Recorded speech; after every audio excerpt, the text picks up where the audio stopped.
Frank Luntz, gathered a focus group of 28 uncommitted and undecided voters in the battleground state of Ohio. Here are some of their thoughts. Who thought Tim Kaine won this evening? Raise your hands. We only have 4 of you. Give me a word or phrase to describe Tim Kaine, because I want to understand what he was unable to do that Hillary Clinton was able to do a week ago. Very reactionary. Small and condescending. Trump-like. It seemed to me that Tim Kaine used the same tactics that Donald Trump used a week ago, and they didn't work for Trump. Exactly. So why would you use them if they didn't work for Trump? I think that Kaine was running for vice president to Hillary Clinton, but Pence was running for president of the United States. Who do you think performed better, Hillary Clinton or Tim Kaine? Hillary. Who do we think performed better, Donald Trump or Mike Pence? The focus group used dial testing during the debate. The red line shows reaction from voters that are leaning toward Trump. The green line shows Clinton-leaning voters, and the yellow line is totally undecided voters. The higher the line goes up, the more that group liked a particular answer. Frank Luntz is with us from Broadview Heights, Ohio. That is just outside Cleveland. Good morning, Frank. Good morning. So I want to start with what the group found was one of Pence's best moments. That was specifically on the issue when he attacked Hillary Clinton's basket of deplorable comments. Listen. She said that half of our supporters were a basket of deplorables. She said they were irredeemable. They were not America. I mean, it's extraordinary. And then she laid one after another ism on millions of Americans who believe that we can have a stronger America at home and abroad, who believe we can get this economy moving again, who believe that we can end illegal immigration once and for all. So, Senator, I'm looking at those lines there, Frank. It looks like it played well with just about everybody. Yeah, it was off the charts. Voters are saying something very clear, which is stop the negativity, stop the personal attacks, give us some substance.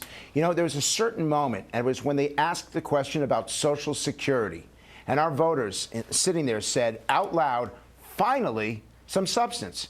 And they were furious, frankly, at both candidates, but much more at Tim Kaine for interrupting the moderator and interrupting themselves. It's something that we found on CBS in the very first presidential debate. If you want to score points with the undecided and uncommitted, the first thing you got to do is to listen to the question, listen to each other, and stop being rude. And what was it? Go ahead, Frank. And Tim Kaine basically followed Donald Trump's strategy. It did not work for Trump in the first debate, and it didn't work for Tim Kaine in this debate. And are there lessons for Donald Trump in terms of watching Mike Pence?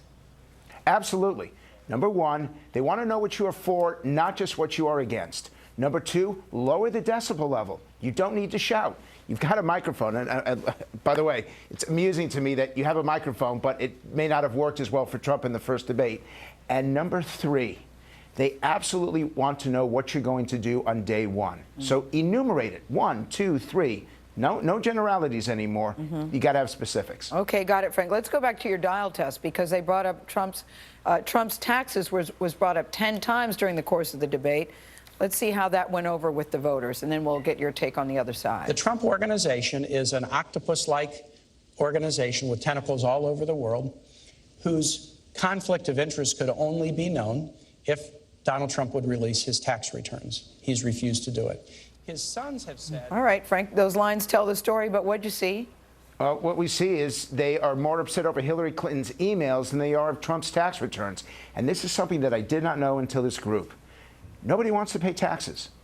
As long as he didn't break the law, as long as he didn't do something that was unethical, taxpayers are fed up with the tax code, and they actually did not hold him responsible for that. What they don't like is how employees were treated.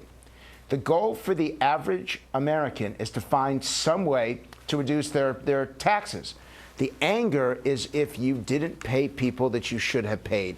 That's the issue that Hillary Clinton should have focused on, and the same thing with Tim Kaine. And by the way, that email issue is going to continue, I think, into the next 2 debates.